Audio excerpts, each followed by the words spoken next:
If you think personal knowledge management is just about organizing your notes, you're completely missing the point. It's actually about managing information in a way that helps you consistently take action on what's really important. And that's where Sahil Bloom's framework in the 5 types of wealth for measuring what truly matters can really help. Now, for context, I've read hundreds of productivity books. I can honestly say The 5 Types of Wealth by Sahil Bloom is one of the best books that I've ever read. Unlike a lot of other productivity books that are out there that make these empty promises, this book will actually change your life. And in this video, I'm gonna share my no BS review as well as some of the biggest takeaways for knowledge workers who want to live life on their own terms. Now, right at the beginning here, I have to reiterate, this is not your standard productivity book. Yes, there are tips and tactics that are shared in each section, but the majority of the book encourages us to think deeper and differently about our relationship with productivity. So if you're looking for a book that's just gonna help you crank out a few extra tasks, a few extra widgets with increased efficiency, this isn't it. But I would argue that what this book gives you is so much better and more valuable, and I believe this book will ultimately make a much more significant difference in your quality of life in the long run if you read it. So let's dive in. Let's start with the prologue. This is where the book starts, and it starts with a powerful story titled The Math That Broke Me, where Sahil shares a story about a conversation with his friend who asked him how often he saw his parents, who were in their mid-60s at the time. His friend pointed out that since on average he saw them about once per year, that he would see his parents about 15 more times before they died. That was a very sobering thought, and it was the moment that caused him to think differently about his definition of success and what he was chasing with his life. And this is a good lesson for all of us about not blindly going down the default path and thinking differently about what we really want out of our life instead. Our idea of success may not be completely under our control, but personally, I think it's worth considering what we're really working towards here. And in the prologue for this book, Sahil talks about this idea of the arrival fallacy, which is also very important. That is where the false assumption that reaching some achievement or goal is going to create these durable feelings of satisfaction and contentment in our lives. If you've ever achieved a goal and felt left down, you know exactly why this isn't true. Once we recognize this, though, just achieving that next goal is no longer our focus. So instead, we should be thinking about what we want our ideal future to look like. I talked a little bit about this idea and how I use it in my personal retreat process in this other video here, so check that out if you want to see how powerful this idea can be when coupled with a regular reflection process. But regardless of what your ideal future looks like, there are 4 things it typically includes: time, people, purpose, and health. So these are the 4 things that will be added to finances to create this framework for the 5 types of wealth that he talks about in this book.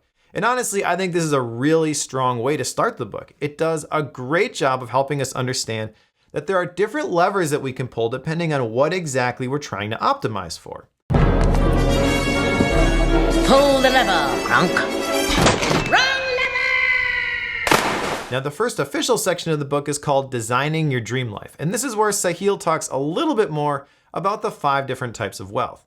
He shares that thriving is not just an end state, it's a continuous journey. And he encourages us to change the scoreboard that we're using to determine how successful we are. Since financial wealth is no longer the only thing that matters, we should figure out a way to measure our time wealth, our social wealth, our mental wealth, and our physical wealth as well. He also talks about this concept of a life razor, which in my opinion is very similar to my life theme. He defines razor as any principle that allows you to quickly remove unlikely explanations or avoid unnecessary steps. So your life's razor is a single statement that will define your presence in the current season of life. And I like this a lot, but I think I would change it just a little bit. As I mentioned, I have this concept of a life theme. I've talked about this in several videos. It's a single sentence personal mission statement, and it helps you determine what the right course of action is. So for example, my life theme is I help people multiply their time and talent so they can leave a bigger dent in the universe. And everything I do gets filtered through that life theme, which creates the motivation that I need to show up and take consistent action on the things that are really important, and the clarity to cut the things that aren't. He also talks a little bit in this section about the idea of true north, which I really love. In my life theme cohort, I talk about how you need a direction, not a plan, or put another way, you need a compass, not a blueprint. So as long as you're moving in the right direction, that's really what matters here. And he also shares a bunch of reflection questions for both monthly reflection and quarterly reflection. Obviously, I'm biased towards the quarterly reflection. That's the basis of my personal retreat process. But I do agree with this statement that the answers are within you. You just haven't found the right questions to ask yet. So some of the questions that he shares here are actually pretty good, like what is creating energy and what is draining energy for you right now? What are you avoiding because of fear? And really, you just need to find questions that click for you. So my questions are a little bit different. I talk about them in my personal retreat video, but I do like his approach here. Now, the next section talks about the first type of wealth, which is time wealth. The first chapter in this section gets right to the core issue by visualizing a bunch of data that shows the average time that we spend with our family, with our children, with our friends, with our partner, with our coworkers, and alone over the course of our lives. And while none of these charts are completely surprising, it does clearly communicate a very important message. The season of life that you are in right now will change, so don't waste the time that you have available right now. The goal is really to be intentional with how we're spending our time.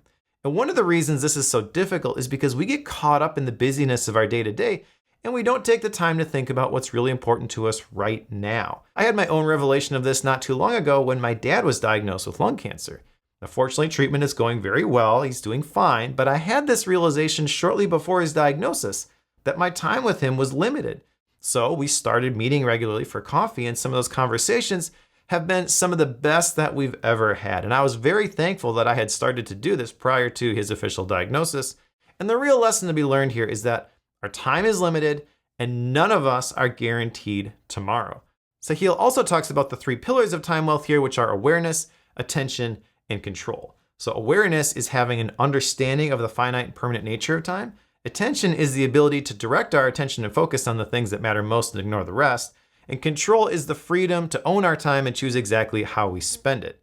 So I think these 3 pillars are very helpful in thinking about what we can do to maximize our time wealth. And I love the description of young people here being time billionaires because they literally have billions of seconds to live before the end of their life. Now, if you're a little bit older, this doesn't have to be a depressing thought though. He also talks about the idea of memento mori here. And I created a whole video on this a while back. I actually have a memento mori code snippet which shows the percentage of my life that has expired based on the average 80-year lifespan as part of my daily note template in Obsidian. That's actually available for download, by the way, at vault.practicalpkm.com as part of my Practical PKM Starter Vault. The real thing to take away from this, though, is that regardless of how old you are, time is precious, and we should be doing the very best we can with every moment we've been given. The next section is on social wealth and begins by asking a question that I thought was really powerful. Imagine you are attending your own funeral. Who is sitting in the front row? Relationships are really important, something that has been difficult for an introvert like me to come to grips with, but this question kind of shook me up a little bit. I actually had an action item from this chapter that I discussed in the Bookworm podcast episode that my friend Corey Hickson and I did on this book a while back, where I wanted to find what I called my front row people. So a few years ago, I recognized the importance of building relationships with the people that are close to me, and I started creating intentional space for those relationships to be built.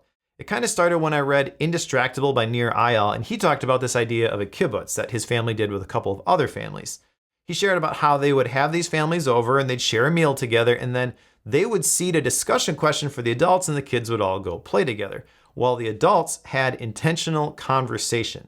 So my wife and I thought this was a great idea. We actually bought some different furniture for our living room and created the space for that sort of thing to happen. Unfortunately, we only got to do it a couple of times because we did it right before COVID. Everything got shut down and we didn't get a chance to do too many of them before we had to stop. But we've taken that idea and we've created other opportunities to connect with the people that we want to be in our lives. So for example, we have a basketball hoop in our backyard and we have these basketball nights now where we have families over to play ball and share a meal together. The real key though, I think, is to build these systems where you can do these things regularly because you need to intentionally invest in these relationships before you need them. A few other examples from my life personally are the weekly date night my wife and I do every Tuesday, and the weekly one-on-one I do with my kids where I take a different kid to a coffee shop every Monday morning and we'll just hang out, play games for an hour. The goal of those is to build the relationships and a platform in my kids' lives so they feel comfortable talking to me about the difficult things before they get to that stage of their lives. I've been doing this for several years now. My oldest is actually a senior in high school, so I've been able to see some of the fruit that comes from this. And I don't think I've done it perfectly. There are certainly weeks when it doesn't happen, but it happens more often than it doesn't. And over time, I believe this has really helped deepen the quality of the important relationships in my life. So again, I've been thinking about this stuff for a long time, but I think that Sahil does a real great job here of describing social wealth and giving you practical ways to start building toward it today. The next section is mental wealth, which again starts with a big question, which is what would your 10-year-old self say to you today? So in this section, he introduces a little bit of a different version of Ikigai, which is this Japanese concept that roughly translates into a reason to live. There are whole books written on this concept. I've read several of them. Most of them have a Venn diagram with 4 overlapping circles. Sahil's version only has 3, which I actually like a little bit better. His circles are what you love, what you're good at, and what the world needs. And in this section, he talks about how important it is to choose to live out of your story and not someone else's. And I love the line that the fight against normalcy is the most important fight of your life. He talks about the concept of arete, which comes from ancient Greek philosophy, which is really living up to one's full potential and purpose. And again, I really like this. I love his focus on defining your own purpose, which he defines as the clarity of finding your unique vision and focus that creates meaning amongst short and long-term decision-making. So at this point, I'm really starting to feel like Sahil and I are cut from the same cloth. This whole section is, again, very much aligned to my concept of a life theme, but my version of this brings in personal core values as well. Personally, I think identifying your values really helps you figure out what is most important to you. And that's actually where I'd recommend people start if they really wanted to go deeper on this journey where they figure out for themselves what their individual life purpose is. It's not something you can just sit down and figure out. You kind of need to look for clues along the way. But I love the admonition in this section to stay curious, and I really think that's the key here. Next section of the book is on physical wealth, which again has a big question, and that is, will you be dancing on your 80th birthday? Personally, I don't really like to dance, so this one doesn't do a whole lot for me, but I understand the point here. Sahil is really just encouraging us to do the things now that are going to allow us to be strong and healthy later in life. I like the way that he describes your body as a house that you're going to live in for the rest of your life. That's a really powerful visual, I think. And when you think about it that way, it really does make sense to take great care of it. Now keep in mind, Sahil is really fit. He was a college baseball player, he runs marathons, he does the cold plunges, all that stuff. And personally, a lot of that just doesn't resonate with me. I do like to run, though I am significantly slower than Sahil is. And I really do it, 1, to stay in shape, and 2, because I think that the exercise helps me think through things. Running for me is a form of meditation. It helps me process things while I'm moving. Some of my best ideas come when I'm out for a run. But that being said, if you're gonna take advice from someone on building physical wealth, it should probably be someone who takes this stuff pretty seriously and has this figured out. Honestly, I was a little bit worried about this section because I was anticipating some very specific advice on what to do, what to eat, etc. Fortunately, that's not what's here. This is some general advice, which I think is really good, like the definitions of the 2 different types of cardiovascular training, the description of the different macronutrients that your body needs to function well, but you're not gonna find any specific diets or exercise routines here. And honestly, I think that is a very good thing. Each section does have several tactics, and there are some good ones in here for revamping your morning routine, getting better sleep, things like that. But I believe that physical wealth is one of those things you really have to figure out for yourself. And I appreciate the fact that he didn't just give us an 8-step plan for this. Now, the next section is financial wealth. And the question at the beginning of this section, I think, is the best one in the entire book. And that is, what is your definition of enough? This ties all the way back to the idea of the arrival fallacy at the beginning of the book. It's really important to consider since financial wealth tends to be the default currency that most of us optimize for when we're considering the idea of productivity. But I think we should actually challenge that. In fact, my friend Chris Bailey defines productivity as following through on what you intend to do. And I like the fact that this section is at the end of the book because in a lot of ways, financial wealth is simply the tool that we need to get the other types of wealth that are honestly much more important. The money is sort of a means to an end. It's a tool. And that's not to say that it's not important, but I think it is fair to say that it shouldn't be the most important. I really like how Sahil describes the whole idea of money as something that is a little bit imaginary. He talks about how the disconnection of paper money from the gold standard means that money is now tied to something that isn't tangible. And in the modern money game, which is played in the digital world, money often exists merely as numbers on a screen. I think he also hits the nail on the head when he talks about how financial wealth doesn't solve your problems, it just changes the type of problems that you have.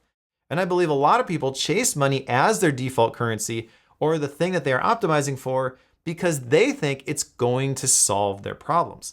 So I love the fact that Sahil ends the book effectively by saying that is not the case and encouraging us to focus on what is real instead. Now there is one last section to the book, and that is the conclusion. This is titled The Leap of Faith.